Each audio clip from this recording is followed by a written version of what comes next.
A very good evening to all the attendees, poultry industry people, and VIPs. Welcome to the series of 3 webinars. As you know, we have been dormant for quite some time, and now we have decided to again start a series of webinars. And the first webinar of this particular series is being presented to you today. The title or the theme of the series of webinar which we have decided is modulation for betterment. As we all know, we keep on modulating everything for betterment. And so we have selected 3 important topics where the modulation is possible or rather required for the betterment. Now today's modulation is about the feed prices. As we all know, feed is very important, most important input. And presently, the prices of raw materials have gone up like anything. They have really rocketed sky high. And it will be better to start with the topic related to nutrition, in particular with reference to the prices of the raw material, and then what can be done, what all are the alternatives, how the commercial sector is managing the feed prices, what farmers can do. So friends, today I am your host and I'll be taking you through the webinar for about 1 to 1.5 hours. We will have 2 sessions. One, of course, will be by Dr. Manju. He will open, and after that, Dr. V.R. Kulkarni. Now, I would recommend you to type the questions in the chat box as and when the questions occur to your mind, and we will take up the questions at the end of the webinar after both the speakers they speak about it. Now, the number we had announced that we just announced it 4 days back, and the total capacity was 500. But Jivan told me it's house full. About few minutes back, 496 people had registered, and what I can see right now is about 155 people have logged in. That's fine. Rather than having huge numbers of thousands and all, few people, dardi log hai. Dardi, you understand the meaning of dardi, right? So only those who are interested, they have joined. So it's going to be a very nice technical seminar. And let me introduce you the first speaker of the evening, and he is none other than Dr. Manju. We all know Dr. Manju. We have met him quite often in many seminars, conferences, or shows. He has completed his master's in veterinary science in poultry science from Veterinary College, Bangalore in 1999. And since then, this is very important, since then he is associated with JAFFA Confid India Private Limited. That is very important.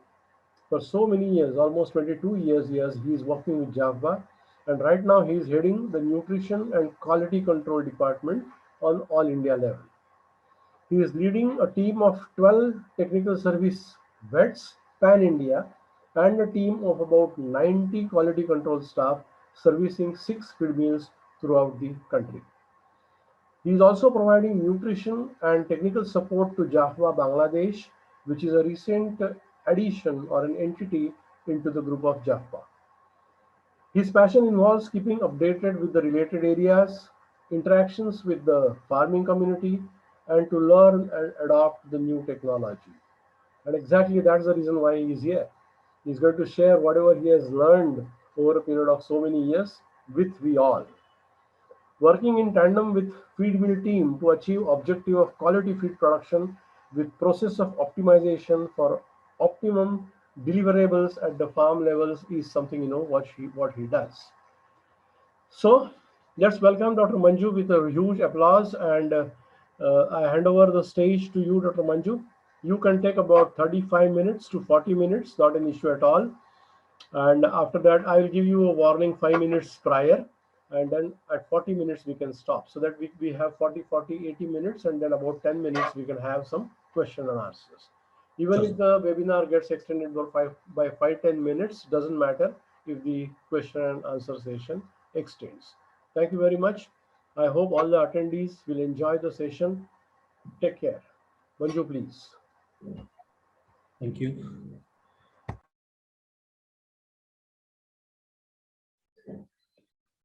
My screen is visible, Dr. Jeevan? Yes, it's visible. Good evening to all. First of all, thank you very much for inviting me to present to the forum about my experiences and other things. So thanks again for entire VIP committee for this. I will start talking about modulating feed costs from a nutritionist perspective. Oh, I cannot change my slide.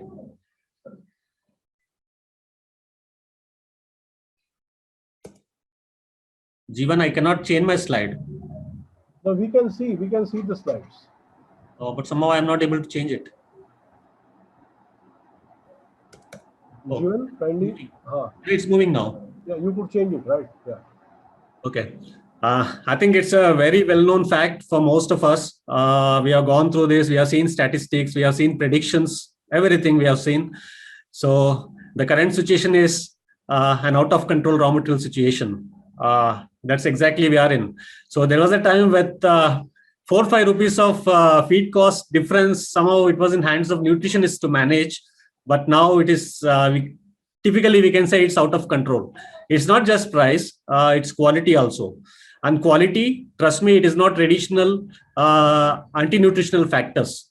Anti-nutritional factors are foregone, like if some supplier gives us anti-nutritional factors, we can have some methods and test them. But unfortunately, the adulteration has gone to such an extreme, so it creates goosebumps. Even our trusted suppliers can do this. Talk about soybean meal, it's adulterated. Talk about rapeseed meal, it is adulterated. And adulterated with all unknown things. You will not believe, few weeks back, we got an RSM vehicle, which is with glass crystals. What I mean to say is they're intentionally increasing the bag weight. If a RSM bag is 50 kgs, they are adding 5 kgs extra of something unknown material. So all our traditional methods of what should I say, addressing the anti-nutritional factors has gone now. They are finding new ways. Suppliers are finding new ways to adulterate, and for us, and for that, we are becoming scapegoat as a poultry industry. So keeping this in mind, price and quality, again, knowing the fact that it has gone out of the control of nutritionists, we just have to go back to basics. So adopting technology, especially in QC and formulation programs, that's going to be that most of us lack. I think there are a different category of feed millers here. There are one big category, big set of feed millers who produce 5,000, 10,000 tons of feed. And there are feed millers who are producing about 100, 500,000 tons of feed. So we have to look from both angles. The like big feed millers can have methods and procedures, but small feed millers don't have that. And what can we do about that? So looking at doing the basics right is first step. And there are applied and applicable nutritional concepts. There are few concepts we are successfully applied, and there are few concepts which are to be taught of.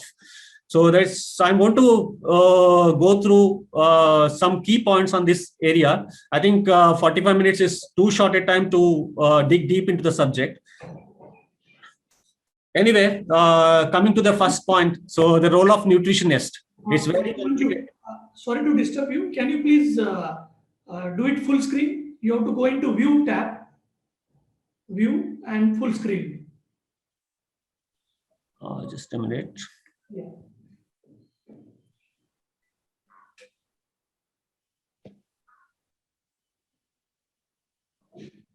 Is it now? Yes. Okay. Thank you so much. Yes. Again, the role of nutritionist is not giving one-page formulation. That's my golden statement. I meet many customers and I tell them the role of nutrition is not just giving one-page formulation. His role is very big. He has to interact with the entire business of poultry. First, the basic thing starts with breed requirement. He understands it. I think he understands better closely working with genetists. And of course, he has to work very closely with the sales. He should know when he's working with a feed miller, he should know what quantities he is producing. And the purchase department, yes, obviously has to provide great guidelines for purchase team, purchase decisions like purchasing right time, purchasing right quality raw materials, right time and right product. and giving guidelines to finance, especially when it comes to the point of inventorizing. So he has a big role involving with a finance team and quality control. And he is the person, nutritionist is the person who lays down foundation for quality control. And of course, feed processing, a recipe will not sound good until and unless it is cooked properly. So feed processing is a part of his job. Okay. This is a simple flow. Again, a basic job of a nutritionist starts from defining the nutritional requirement. And then once he knows that what he has to deliver to the market, so he goes to raw material evaluation and considering the suitable feed additives. Then he goes for formulation and modeling, and then he works with feed mill team. This is a very simple outline.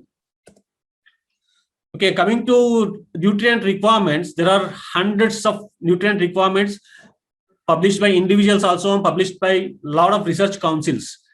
And we do have one BIS. I think it is still in a working mode. I think Dr. VRK is going to touch upon that subject. So at least NRC is outdated. Not all it is NRC is outdated, but most of the publications, including the latest Brazilian table and the breed recommendation of carbon division, the latest. So these are the nutrient requirement publications as well as recommendations that we can follow. And defining nutrient requirements is a very, very wide subject. Like it is bulk related and external factor related, and energy and amino acids are most critical and expensive. It's related to them also. Coming to raw material evaluation, this is the second step. So most of us almost don't use book values now. Even today, if someone is using book values, stop it. It's no more valid. Of course, there are reference values. In a program, in a formulation program, you can put them as a base value, but it is totally different than what actually is arriving.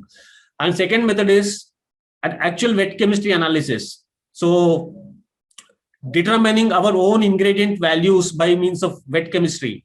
So there are different methods for all proximate principles, and there are outsourced labs which are available, which provide a good service. The issue with this is the variations in analysis. If you talk about protein analysis, a protein can be tested by at least 4 to 5 methods: microZeldal method, automatic, semi-automatic, and the latest one is gas combustion method, nitrogen combustion method. Trust me, in nitrogen combustion method of protein testing, that's popularly called as Dumas method. So you get at least 0.8%, 1% of protein. It's quite significant at this point of time when we evaluate our raw material to a level of 1% protein extra. And if you include that in formulation, it's going to give a lot of saving to your feed cost. And again, outsourced labs. Definitely we have different laboratories, and many of the feed millers send to different laboratories and we get a value. But unfortunately, we don't worry about the methodologies that they use. It is basic. It's very, very basic. Whoever is on whatever is capacity of a feed miller, please check the lab and ask experts what is best method for protein analysis. Not everyone can go for Dumas method. There are only few laboratories. Even if you want to associate with them, definitely you can associate with them to get the accurate value of protein. But all XYZ laboratories are not giving you accurate analysis of protein. I am just talking about protein. There are plenty of other parameters. Talk about crude fiber. Crude fiber testing can be done with various methods. The most accurate method gives the best value, and the least accurate method, which is taking 24 hours to 35 hours, 24 hours to 36 hours for digestion, for testing protein fiber. So, and it's ultimately giving the inaccurate results. So this is very important, like on what methodology you are testing your protein and nutrient factors or approximate principles. And another challenge is absorbing into the formulation. That I will take up in the next step. And the scale of feed production. So most of you feed millers, whoever is producing the small scale feed millers, will have a question: how do I get these tests done? Of course, you have feed additive companies which are giving the excellent service, and they have got all kind of equipment. So you can talk to them. You can talk to your consultant nutritionist or wherever you are sourcing your formulations from. Find out the laboratories which give the accurate analysis. That is the basic thing you can get right. And the analytics again. First, it was crude protein. We were talking from the crude protein level. Now, things have gone to the level of estimating digestible amino acid levels. Definitely, there are wet chemistry methods. If you are a large company, then you can get associated with some of the amino acid testing facilities for unknown raw materials I'm talking about, especially at this juncture. Say example, I'm telling you, rice DDGS. Rice DDGS is such a variable in way, such inherently, it is such a variable ingredient. You never know what exactly protein you are getting. So the best thing you can do is go for wet chemistry amino acid.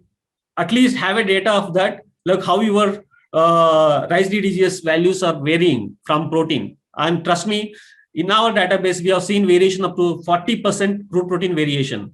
The values vary from 38 to 45%. Imagine if you are assuming that your rice DDGS is 45, then you are incorporating that into 38% protein, your formulations are going wrong and it's becoming costly. Other way around, if you are 45%, if you are including 38% in the, if you are assuming that 45% is the value and 35% is coming, you are gone for toss in terms of performances. This is the most critical thing which every feed miller should focus at this point of time. And the NIR analysis and application, this is the latest. I'm going to touch upon this a moment later. Okay. Setting up controls. This is one factor which is very, very important. Most of us talk over phone and settle the purchase decisions. But unfortunately, we are following the whole industry standard, whatever is following on purchase conditions. You know, we have not changed it. If I look back, I think from years, we are using the same purchase specifications. Even with this adulteration also, we are hanging on to same purchase specifications in purchase orders. Look at those. It's time to look at purchase standards. Of course, the ingredient quality doesn't change, but if it is becoming intentional, so if a customer, if a supplier is playing around, so it's a time for us hit back at the supplier and say, okay, this is what it is. So if your good quality is okay, if you are delivering us good quality purchase ingredient, if you are delivering a good quality ingredient, okay, this is my specification. If you are deteriorating it intentionally, okay, I need to change it. Today's situation, one example I'm going to give you, 50% soybean meal. There is always a relation between 50% soybean meal and fiber, because 50% soybean meal is produced basically by a dehulling process. Okay. But today's situation, 50% soybean normally has a 4% fiber, 3.5 to 4% fiber. Today, the best of the suppliers are giving us 6.5% fiber and 50% protein. How? It's impossible. So it's time for us to relook at them to tighten in the suppliers. This is the basic thing we have to do. Even the trusted suppliers are doing as you cannot believe 50% protein and 6% fiber. Nowhere in world can be produced such a combination of fiber and protein. Source only from quality conscious supplier. Unfortunately, we have lost edge today because of the conditions, the exponential increase of raw material prices and other things. And make sure that you are educating your suppliers. There are pool of suppliers who always deliver consistent quality. If and only if he knows that you are producing a quality finished good and you are worried about your product performance, then only he can deliver you the quality ingredients. So we lack this. Ultimately, we boils down to a point where we talk back to suppliers and ask him send a vehicle of soybean meal, whoever it is, XYZ. But unfortunately, this is not educating them. We have to educate them that you too are a good producer of soybean meal.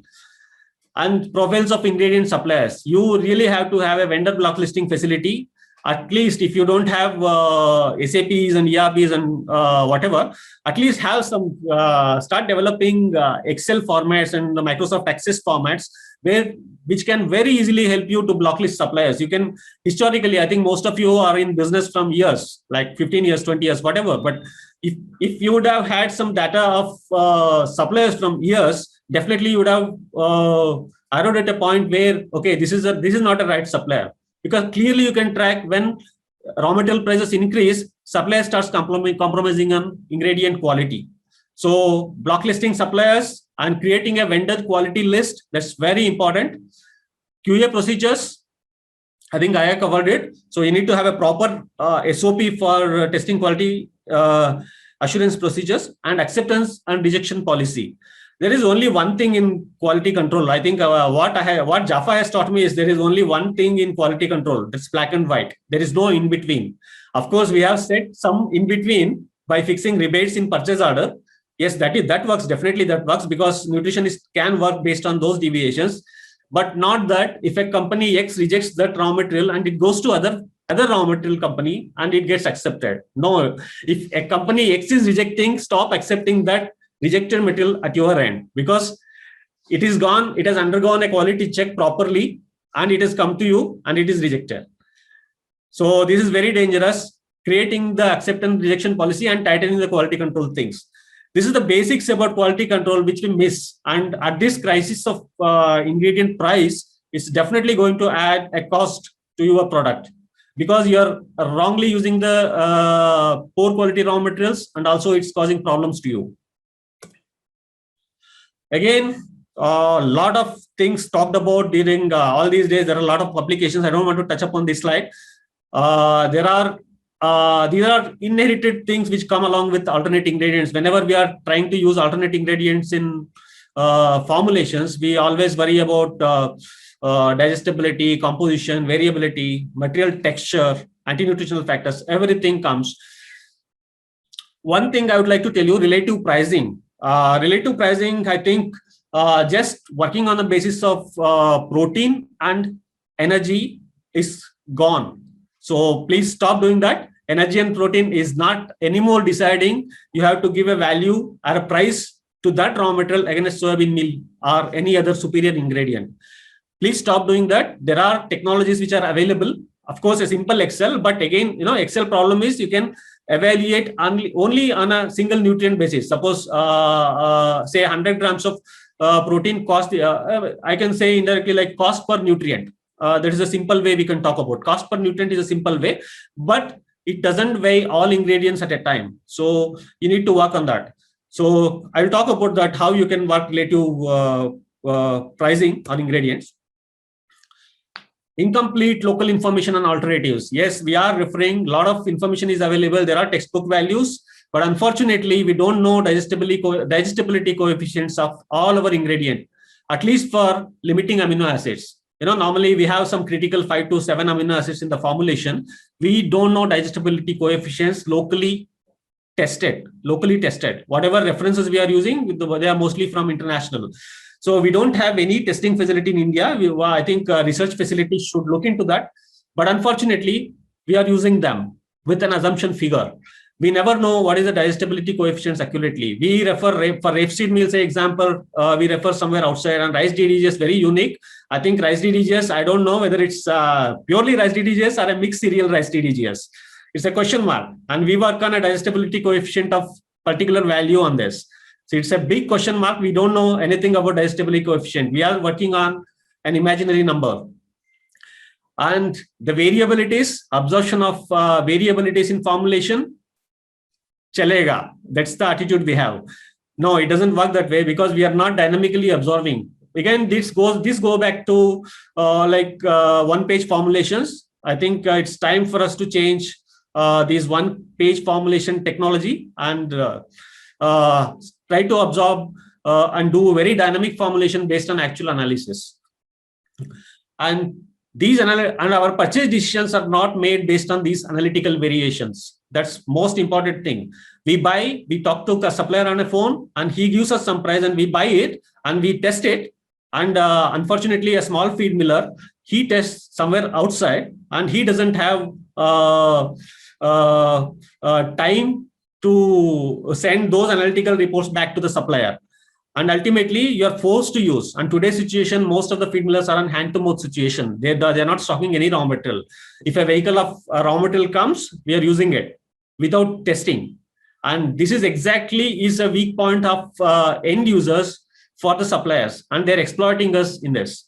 So please take care. Your purchase decisions are based on analytical variations. At least, okay, if you are accepting a raw material on a particular variation, so go back and tell to supplier, okay, pay me this much rebate. Okay, and you talk to your nutritionist, whoever is giving formulation, to absorb those variations into your formulation. This is the way it should work. I think this is again the same thing. I think our raw material suppliers are not at all aligned to us, even when we adopt this. So if you try to adopt this, you are going to expect a lot of repulsion from the suppliers, but it's must to educate them. Relative pricing of ingredients, I touched upon this in the previous slide. it is not understood by us completely because we are not testing them properly and knowing a relative pricing, and supplier is least bothered how his pricing should be against a superior ingredient like soybean meal. So it's not at all understood by supplier. And right now, trust me, this is dictating us. There is no parallel increase of or proportionate increase of prices between ingredients. That's the big challenge we are facing. Ultimately, this is forcing us, if you are taking decisions based on soybean meal or if you are taking decision based on protein and energy, so it's allowing suppliers to dictate us in terms of pricing and quality. And what is this causing? This is causing us undue costs, that is overpaying for undesired ingredients. Again, this comes very important. I think based on my experience of working, we have a good number of NIR machines with us. So this is one cost saving tool. Of course, it is not a skin saver. Okay, but this is one very good cost saving tool that we can, any of the feed miller could think of. I think big feed millers can own, or a small feed millers can have, and a group of association, say 4, 5, 6 feed millers, small 1,000 tons feed millers, then they can install one and start working on that. This can be thought of, because this is what is essential at the moment, because this raw material situation is not going to come down soon to a lowest level. So it's must that you get associated among yourself and have an NIR machine, invest on it, and hire some chemist or whoever, train them. There are additive companies which are giving very good NIR services, work with them. So this saves. Keep rolling keep rolling your samples to them and test it and use it. This is how you can do. And based on real-time values, you can give formulation to the production. So savings in wet chemistry. When you have NIR, so over a period of time, you can start using wet chemistry. So this is very time consuming. Normally, if you have the best of methods, I think 4 to 5 hours is minimum required for wet chemistry methods. But if you have NIR, so it's going to save your investment on wet chemistry. Your sample investment in a lab is also saved, and also sending samples to a third-party laboratory and paying extra and waiting time, and we are unnecessarily paying suppliers extra money. This is all stopped.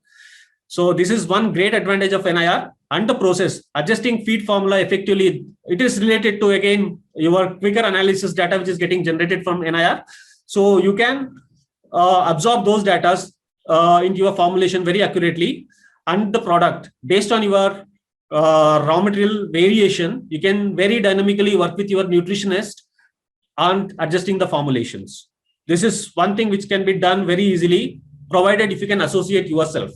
This is must at this point of time. Big feed millers can very easily invest and then go for NIR. For them, it is nothing. What else can be done with NIR? Again, the comparison, it is possible, because in India, unlike other Asian countries or other countries, we have all vehicles coming in trucks, and nowadays a 30 metric ton vehicle is coming with different levels of different qualities of material. First 2 rows, you get a different quality, middle 2 rows, you get a different quality, and a lot of variation is there. And with NIR, with quicker analysis, what you can do is you can segregate materials and then you can pool them in the warehouse properly. And after knowing the analysis, you can formulate. So this is giving us a consistency in quality. And you can dynamically change your formulation input data, and you can plan actual consumption data of based on analysis. Again, it's something related to same advanced application. There are many advanced applications of NIR. You can fine-tune matrix of formulation.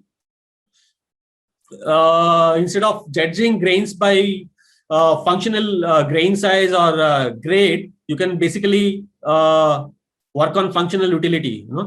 Avoid costly errors in formulation. Example, I'll tell you, maize protein. If you are if you are depending on a UP or Bihar corn, so the protein percentage is around 6.5, 7%, 7.5%. Habitually, you are used to use, you are having a habit of using 8.5 corn. And most of us don't correct this. And this is very costly at this point of time when your soybean meal prices are all-time high. So it's right now, it's very important you know your protein variations. At this point, especially the UP corn, Bihar corn coming to your location and having 7% protein, 7.5% protein, is for you. It's right time for you to adjust the protein variation into your formulation. That saves you a cost. And ME and digestible amino acid estimations, it's very handy because all these, there are service providers in market. They very essentially provide excellent amino acid estimations and ME, and the nutritionist can work with those values based on the materials which are arriving to your location. And it is possible to relate field performance to ingredient variations. Because this we have done it, because when I use a UP Bihar cons, I altogether have to use a different matrix value and my performance changes. If by mistake I use a same raw material matrix as that of a Maharashtra, Hyderabad, or Nizamabad con, so my performances are going for toss. So absorbing this variation again is very important. Again, this is mostly for big feed millers. It is possible to check your finished good nutrient values, cross-verify with the wet chemistry. Once you have a database of ingredients perfect, then you are looking at your finished good. Say if you assume that your pre-starter is should have 1.25 or 1.28 digestible amino acid, you can very easily send to some of the outsourced wet chemistry lab. There are plenty of companies which do wet chemistry at least once in a while to screen that whether your nutrition delivery is 2 chickens is perfect or not. So if you are delivering 1.28 at pre-starters level, how much is actually it is. So you need to look at deliverables. So based on my experience, you can set a KPI for your QC and nutrition department for this, if you are a big feed miller. And nutrition delivery, if the deviation in the deliverable nutrient lysine, if it is 5%, you are said to be close to real. If it is less than 3%, it's the best. And if you are deviating above 5%, you're not delivering right nutrition. I hope you understood my point, because it's about actual amino acids in your feed, which is tested in wet chemistry. And formulations are always least cost, no doubt about it. Again, the future directions of NIR, many directions. I think if you have an NIR machine, so you can do many things. I think now enzyme companies are working for that. Quantifying enzyme specific substrates in feed ingredients and finished goods. Phytate phosphorus. I think most of the people who have NIR now know what their feed phytate content is. Instead of just applying a blind superdose phytase level, into your formulations, know your phytate levels and apply enzymes. And rapid evaluation of magnitude of feed enzyme effectiveness is possible. Like there are some methods which are available. I have worked with some companies for this. There are methods where you can test the enzyme effectiveness. Estimation of available minerals, it is still in preliminary stage and it can go on. And the last but not the least point is you can test the nutrient values of poultry manure. And there are countries which are doing this already. So we can seriously think of this, and this is very much useful for us to work backwards in terms of in terms of formulation. Again, this is my last slide on QC. Complete QC analysis file. A typical QC analysis file, I think it is at an instant it is not possible. You have to take some time to develop these kind of analytical files.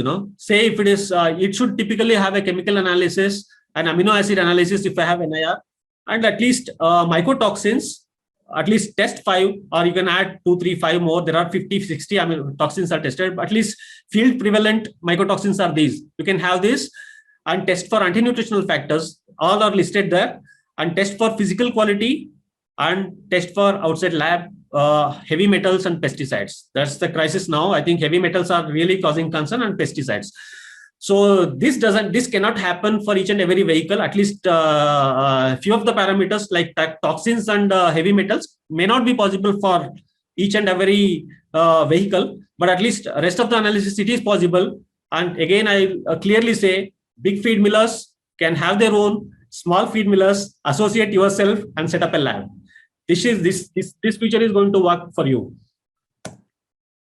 Again, I'm not going to touch on this. Most of you know this, anti-nutritional factors in raw material. This is much talked about. I think we have heard a lot of seminars on this, and this will keep on going.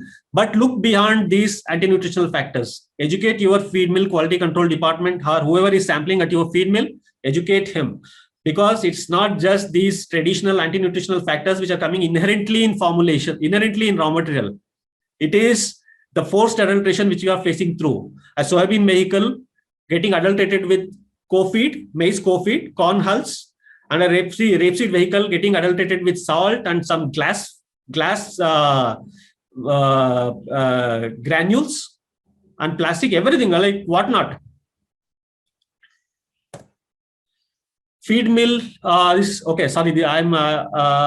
With this we cannot ignore it all, especially if you are using animal protein source, and obviously there are few vegetarian ingredient sources, like knowing the feed microbial load.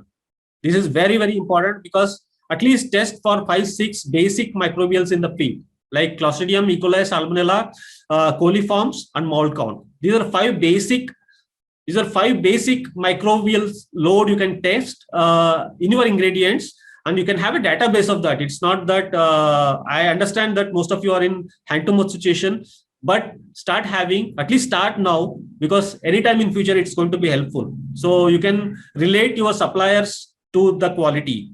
Again, how you handle this, it's a big thing. Like there are few feed acidifiers available, ingredient storage in the feed mill is very important, and how fast you can consume that material based on, say, if you are getting meat and bone meal ingredient is one such ingredient. You can immediately say by smelling it or by looking at it, you can say that, okay, this might be rich in microbial load. So you should have a proper plan. Either you should consume it immediately instead of making it stay for longer duration. And proper storage is key in microbial ingredient management. And there are a lot of feed sanitizers which are available in market, which can be applied very effectively, especially the formaldehyde-based feed sanitizers, which are too good for ingredient storage. If you can closely work with your suppliers, like meat and bone meal suppliers or other ingredients, they can add it for you, and it can definitely help in increasing the shelf life of your product. Again, NRC is outdated, I said. Coming to the core nutrition part now. So we mostly are following the breeding company requirement. Most of the times we think that, okay, COB recommends this, Avigen recommends this, or XYZ recommends this, and we go for it. We do it. And the critical components of nutrition are mostly metabolizable energy and digestible amino acids, which are the costliest things in feed. And many times, personally, I feel that we have to forget standard recommendation, go ahead. This is the need of today, and it's forever. So we cannot be sticking on to one specification across the year and across the farm management conditions and across the breeds. You need to be dynamic, and based on you need to have the understanding of that nutrient requirement for different levels of performances.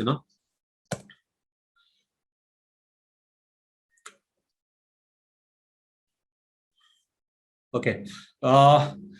Most often, due to some unknown reasons, we are resulting in nutrient over formulations, or there are some inherent limitations of ingredients which are helping us to lose a lot of nutrients which are delivered in feed. Example, 25 to 30% dry matter is indigested, and it's just going as it is. And there are 20-25% of gross energy which is going as waste, and 30 to 50% of nitrogen is going as waste, and 45 to 55% phosphorus intake is going on waste. And due to unethical or unprofessional use of trace minerals, we are also polluting environment. We are eliminating a lot of iron, copper, manganese, zinc in poultry feces, and also magnesium, iron, and potassium in poultry urine. So why is this happening? This is because of nutrient over formulation, and due to some inherent limitations of some of the ingredients, we are facing this. How we can minimize this, how to reduce this, how we can best apply, best reduce the nutrient wastages in the field conditions. Reduce huge safety margins. I think many formulators I have seen, many nutritionists I have seen, just to meet calcium and phosphorus levels, their protein level goes up to 23-24%. So be cautious whenever you are providing huge safety margins in feed. It's not required. Again, it's related back to your ingredient matrix. So it's must to have huge safe. It's must not to have huge safety margins, and be critical in your nutrients. One example I'll tell you: DEB. If you are formulating dietary electrolyte balance, if you are formulating your diets for DEB, sometimes 10 points of DEB excess or 10 points of DEB downside can increase your feed cost by about 1,000 rupees or 1,500 rupees. We ignore that, but actually this causes a lot of cost issues. So what I mean to say is reduce safety margins and look closely. Suppose if DVB, if your targeting is 220, 210 is enough. Or if you are reducing, if you are saving 1 rupee cost by going down to 200, it's fine because your birds accept that. So reduce the safety margins and concrete plan to absorb nutrient variations. I spoke about it a lot. Cheaper inorganic minerals. I think it's very cheap. Inorganic minerals are too much available, and we are super dosing in all inorganic minerals in our feeds. So be careful about inorganic mineral application. I think the premix companies have to relook at it. So how finely they can moderate the inorganic minerals that are required for the industry. So one best example I'll tell you, the iron. Iron is very rich in ingredient, and even without nowadays, I think some companies are recommending 60 ppm of iron in feed, but even that is not required in my case, because we have seen 400 to 500 ppm of iron in soybean meal. So because inherently Indian soil is rich in iron, and we are getting excess iron in almost everything. And our feed premix, which is coming with iron, is complicating things further. And address bird related factors. Of course, I cannot touch this because it's too huge a topic. And there are external factors which is feed form, environment, stress, which influences to minimize these nutrient losses. Phase feeding. I think Dr. Vyake is going to touch on this. The bird requires nutrients different on each day. So fortunately, we are at a stage where we can divide bird into 4 to 5 phases. Typically, when you are growing birds up to 2.2 to 2.5 kgs, 3 feeds are enough. If you are going beyond 2.5 kgs, then you can go for 3 phases or 4 phases. So fine tuning. So this is the advantage of phase feeding. Like you can fine tune the nutrients based on the age factor. But unfortunately, there are not clear recommendations for these 4 to 5 phase feedings. We normally have 3 to 4 phases feeding recommendations, which are very clear.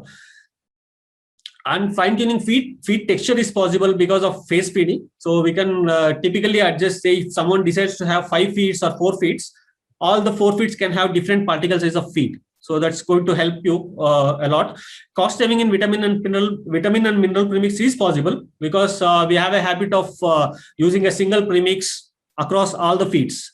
So we can formulate vitamins and mineral formulations for different stages, which can save you some money in costing. You know, if you are using a starter premix for finisher stage, you are overdosing some of the vitamins, and which is cost. And if you are using a finisher premix for entire cycle, so then you are underdosing the starter stage. So you can break up those vitamin and mineral premix to the bird. And one problem, peculiar problem with this phase feeding is birds don't like transitions. They don't like changes. You know, when you more often you change formulations with different ingredient combinations, birds don't eat it, or at least they take 2-3 days time to adjust to the consumption. So that's the problem here. And female handling issues, this is typical. We do have a lot of issues whenever we have multiple products in processing, and managing feed additives becomes an issue because typical two molecule COXY programs and 2 molecule AGP programs will be changed because we will be looking at different antibiotics for different phases. So that will also become an issue. So these are some pros and cons of phase feeding. Again, formulation per se. So this is formulation core that's mostly involving the software part, which most of us are not doing. Even if we are doing, we are on a single page formulation. Matrix review, that is already touched upon. I think I touched upon well in the wet chemistry and NIR already. Price for formulation purpose. This is very important factor because most of us have, you know, market rate मिलेगा और मैं काम करेगा. ऐसा नहीं चलता है क्योंकि हमेशा in any feed mill, you have some stocks, right? You have a stock in your feed mill, you have a contract stock, and you have a market price. So at any point of time, you should work formulations on all these 3 stocks. So if someone is carrying soybean meal stock at high price and your market is dropping, you should have a method to absorb that high price soybean meal faster, so that you can absorb low price soybean meal faster from market. So you need to work on different prices three prices: market, contract, and stock prices. And you should know on shadow pricing and parametric. As I said, the relative pricing is, I think these software programs are the best thing for relative pricing, because because of linear programming, they weigh formulations. Typically, they weigh formulations giving weightage to each nutrient. Unlike a single nutrient cost decisions like protein or energy. So they don't do it. Linear programming does and gives a weightage and indicates a shadow pricing for particular energy or particular ingredient weighing all the nutrients. So shadow pricing is must. So you can work on that. And parametrics, this is how much one unit increase of nutrient will cost you. Suppose if your protein is 21 in pre-starter, so there are methods which you can carefully decide, like how much reduction of protein will affect your cost. Especially at this point of time, parametrics plays very important role, because your energy cost and protein cost has gone up very high. So you need to know that how much unit cost, how much unit nutrient will cost you, and decide your formulation cost according to this. So, and use your formulation programs for purchase decisions. Not it's there are companies which have a simple formulator who can do all these things. But the main application of formulation programs is purchase decision, based on shadow pricing and parametrics. Especially shadow pricing, you can decide on purchase pricing. And very dynamically, you can change formulation changes because of programs, and use it as an guide for inventory building. As I said, we can work on different prices. Like if you have, there are period options in most of the softwares. You talk about any software, they have a period management option. There are different periods you can define. Suppose sitting at this point, you can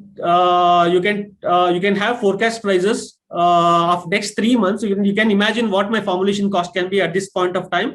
Say sitting now, I can imagine if your predictions are more or less accurate, then you can see what your forecast prices are going to be. So this is how it's going to work, and based on that, you can advise your purchase to inventorize. This is very important tool, and most of us, we miss this when you are working on a single page formulation. So inventory building tool, yes, it is software. Of course, the latest technology is enzyme modules in software. Enzyme modules are the best. I think there are isolated models, isolated programs which are developed by enzyme companies, which you can go online and generate the nutrient matrix for each formulation. But now things have gone to a different level. There are formulation softwares where you can decide release values for your own ingredients. Like suppose if it is maize, soybean meal, or other things. So you can assign release values for each and every nutrient. For this, you need to work very closely with enzyme companies, and your enzyme modules will decide how much quantity of enzyme you can use, and they decide breakpoint between phytase and NSP enzymes. So think about it. And most of the formulation programmers are in India, and you can talk to them, call them, talk to them how you can apply these modules to you, and it's going to help you and help save a lot of cost in feed. This I got it from Dr. UC from Adifo a few days back, I think a few years back probably. This is a fantastic slide which I like, because the core formulation is one thing, and core quality control, there are tools where you can integrate your quality control data to your formulation programs, and you can integrate your database formulation base to your PLC and SAP. So the technology has gone to a new level, and we are still in a very primitive stage, especially the small scale feed millers. We are still in a very primitive stage of going, having one page formulation and looking very vaguely about the raw material cost, stocks, and the other kind of things, So it's ideal time for us to look at these things to have a long-term benefit in formulation side. Again, there are in formulation, there are disadvantages. The formulation software give only least cost formulation, and they are not best cost. Why? Because it's typically law of diminishing returns, because most of the recommendations that we follow are done elsewhere. Of course, there are few which are done in India also, but those recommendations, the set limit values are for those particular conditions, So most of it's very simple for any breeding company or anybody to just mention, quote some nutrient level and say that this is the standard reference under standard management conditions. Very easily we say that. And what is the standard management conditions? It cannot be 26 degrees across the year. And in India, it's terrible. Like we have huge fluctuations of climate across. So we need to have local data to look at this. And typically the disadvantage of linear least cost formulation is it follows law of diminishing returns. So we have a habit of tightening up nutritions higher and higher and higher. But typically there is a range. If you can see this area, so you can typically see there is a range of total sulfur amino acid. The profit varies.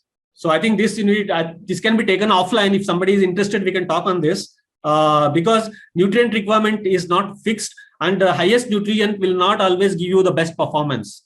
The curve plateaus after a certain peak performance. Say if you are targeting 1.45 FCR for a lysine level of maybe 1.15, 1.2. Sorry, I'm making some imaginary numbers, but your response to nutrition is not linear. The curve plateaus. To a certain extent, it is linear. After that, it plateaus. So be careful. When your rates are good, you cannot spike your nutrition exponentially or imagining that, okay, high nutrition will provide me the best. No, it doesn't work way because you lose in cost there. So this is the problem with least cost formulations. Again, linear modeling. That's what I talked about. Linear modeling is one thing which I talked about. That's about the formulation software programs and all. So it's all about that. We are working here on fixed set of recommendations, which most of the times doesn't hold good because 3 to 4 times we have typically four seasons, and these seasons are unpredictable. Like Pune, the city of Pune has not seen heavy rains from past 5 days, and we are in peak of rainy season. This is what happens. And rain started well before summer, well before rainy season. Like May 2nd week, we started having rains. So this is the problem. So least cost formulations, least linear modeling doesn't work for these situations. But we don't have any other option. We have to depend on linear modeling. And the next step in formulation is growth modeling. So this is where the future is. Growth modeling is, I think, how your bird responds to each nutrient on different conditions. So it's a reverse working because you are identifying nutrient response to a particular climate. It's reverse working, and nutrigenomics is going to play very important role here. Nutrigenomics in the sense like how a nutrient, say if I increase my lysine, so how your bird responds to that increased lysine backwards, like different conditions, different farm management conditions. So this is the future, and there are some models which are available, but unfortunately for our conditions, open house farming and varieties of climates, it becomes questionable whether these growth modelings are going to work for us or not. But there is future. I think in our company, we are proud to say in Jaffa, we are doing it already. In a few farms, this growth modeling is becoming successful. So saying that the least cost formulations or linear programming is the option left for us at the moment, at least. Maybe after 10 years, 15 years, younger generation taking new steps towards technology, maybe we can think about growth modeling. But till then, we have to have linear programs. So solution options, whenever you have least cost formulations, is evaluate all synthetic amino acids if available at affordable prices. Unfortunately, we only have 3: lysine, methionine, threonine. We don't have even valine at affordable price. That's the problem. And countries have gone for arginine, isoleucine, and leucine. So we have to explore. I think amino acid companies should think like how these amino acids prices can be brought down for Indian market. Especially at this point of time, the price they are offering is somewhere unimaginable. Even valine is not going when you are giving a lysine of 1.28% in protein. So it's becoming a problem now. So we need to have, especially when you are working on ratios, especially formula and amino acid ratios, you have limit of all this. As long as you're working on 5 amino acid limits, your cost is okay. But when your breed or bird or environmental conditions demand more amino acid requirements, so your cost tosses up. So that's the problem. Real-time analytical values, spoke a lot about that. Define standard EV and CV for your ingredient analysis and feed nutrient values. This is must.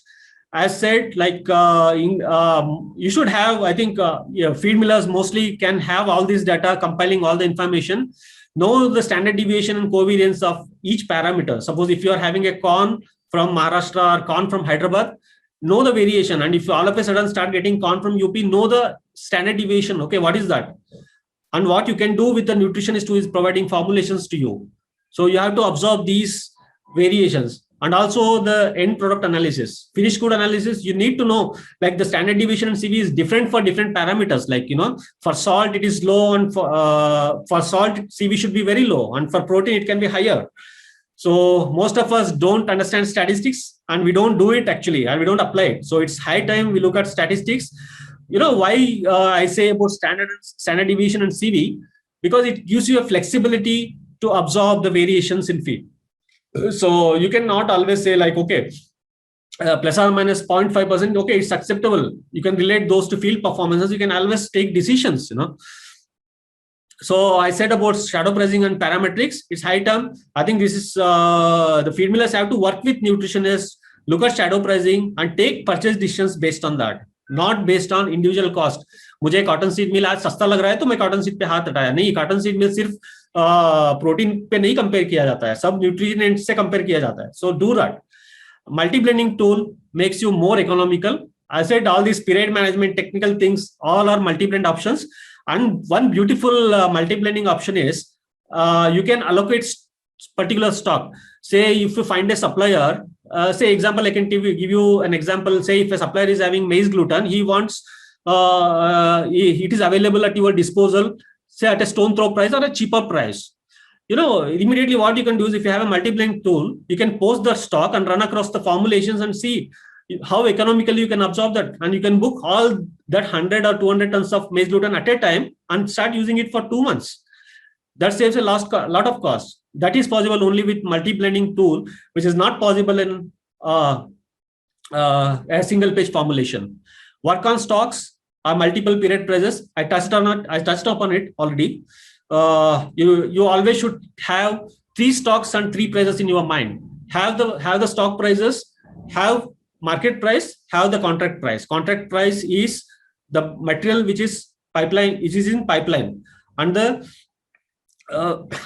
market price is what is going to decide your formula consumption of raw materials.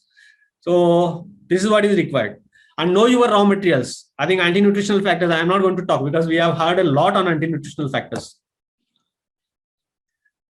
This is one thing which can be a really, I think I'm using it from quite a lot of time, and across globe, it's become a common practice to go for low protein diets. So typically, whenever you are formulating low protein diets, increase your sulfur amino acids to 78%. Ensure your valine levels are met, at least 78% of lysine, and your glycine should be around 125% of lysine, and 2 to 3% reduction is feasible. And it is possible, and you can get equal performance with this much of reduction.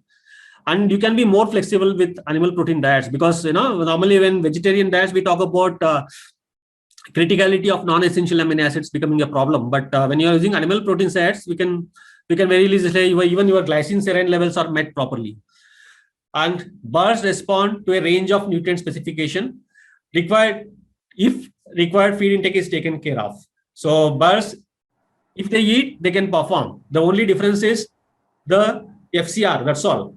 Birds eat well, and some FCR is high, but you are formulating and you are feeding with a least cost formulation, and that's becoming more economical. Again, something related to plateauing of curve. This I took from MSU Kelly.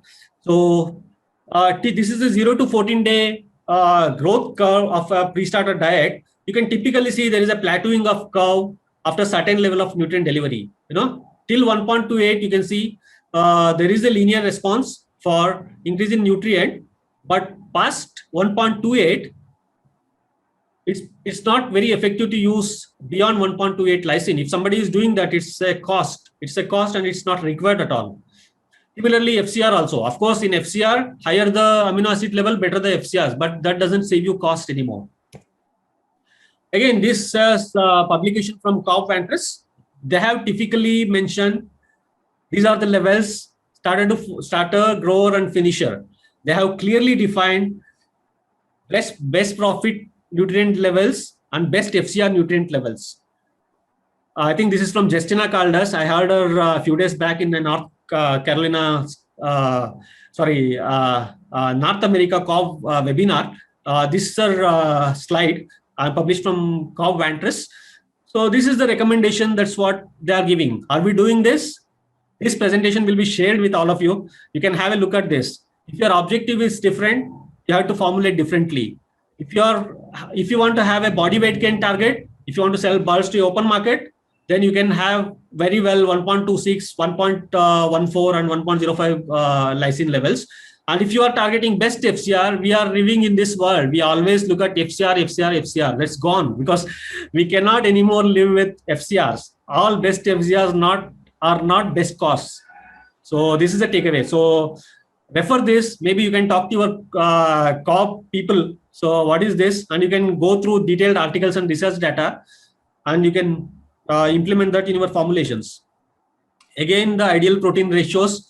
Here we fix lysine and we keep on adjusting the different levels of amino acid. Again, the differences are minor. But again, I said, these are recommended for set conditions. This is not for Indian universal conditions. You need to be dynamic. The response for these ratios is not uniform for Indian conditions, which keeps varying, which is geographically, India is very different, climatically different, seasons are many. So you look at this, these standards, okay, good to look at, but for challenging period, you have to be different. So just a superficial thing. Sorry, maybe I am crossing time, sir. Dr. Ranade, sir. Yeah, actually, you have already crossed the time, but I am rather hesitant to put a break on you because it's very informative. Kindly wind up as soon as possible. Oh, sure. Thank you, sir. Thank you. Okay. Amino acid imbalance. Most of the times, the cost of providing extra protein in formulation is too huge. So we ignore this. Mostly some additive people come and they spoke, okay, whatever extra protein we are giving, it's going to the distal level and it's causing some disturbance in gut physiology and gut health issues and all. But the indirect effect is if you are providing extra protein, so it increases the heat increment and bulk demands extra oxygen. It indirectly affects growth and feed intake. So again, solution for this is go for a low protein diets and fix maximum content of protein. Say nowadays, I think 21 is maximum limit based on my experience. If you are 22, 23%, it's at this point of time is too costly. And also because of all this climatic stress, the bulks are not performing. And formulate an amino acid basis and fix your lysine and adjust your other amino acids based on that. And decide your nutrition specs for varied conditions. Your experience only can help you in this. So different environmental conditions, change the formulations, change the levels of amino acids, and take care of synthetic amino acid toxicities. This is very important because most of us are still thinking that, okay, mera feed mein 0.5% my methionine dalunga. I add 0.5% methionine in my formulations. Please, methionine is costly now. It's not costly. It is also toxic after certain level of dosage. And many times, if mismedication, I have experienced a lot of feathering issues and all kind of nonsense issues I have observed, excess feathering, growth suppression. So be careful and don't fix your amino acid levels, even if it is lysine or methionine. Keep changing. Like it has to be like a typical, if your formulation is properly balanced with right ingredient matrix. So your methionine levels will be around 0.3%, 0.2 to 0.3% is the ideal methionine level. And I can see many formulations which are going up to 5 kgs per ton, which is not required. Amino acid antagonisms, you can go through this because I'm crossing the time. So you can go through this. Some typical things are mentioned based on my experience, which I have observed also. Whenever we get disturbance, there are minor response from field. So, which is unexpected, and you have to be careful at amino acid antagonism. You cannot just shoot up lysine because it will impact arginine, and you cannot just shoot up leucine and isoleucine. So you will have to adjust different amino acids accordingly. You can go through this slide. The energy dilemma, too much. The main problem with different grains is there is a starch which is the determinant of energy in any cereal. So we have a rapidly digested starch and slowly digested starch and resistant starch. This varies across ingredients. Your bajra is different with these different levels of RDS, SDS, and RS. And your corn is different, your wheat is different, and your corn season, like harvest season and harvest conditions also determine the digestibility of the starch in content. And what it does, it varies your ingredient amino acid, ingredient energy values. The starch digestibility, if an ingredient is having resistant starch, or it's also called retrograde starch, it will impact your performance. And most of your feed passage syndromes or indigestion issues are arising out of this. Have a look at this, and there are publications which are on this. Again, plenty of equations. Manju, shall we wind up? Yes, yes. Sorry, this I'll make this as a last slide. Yeah. Okay. This is energy. Lot of equations.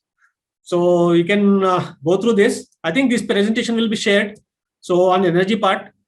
Thank you. That's all. Stay safe. Thank you. I wanted to touch upon few additive slides, so I will not be able to do that. Thank you so much. Just touch it. Don't neglect it. Okay.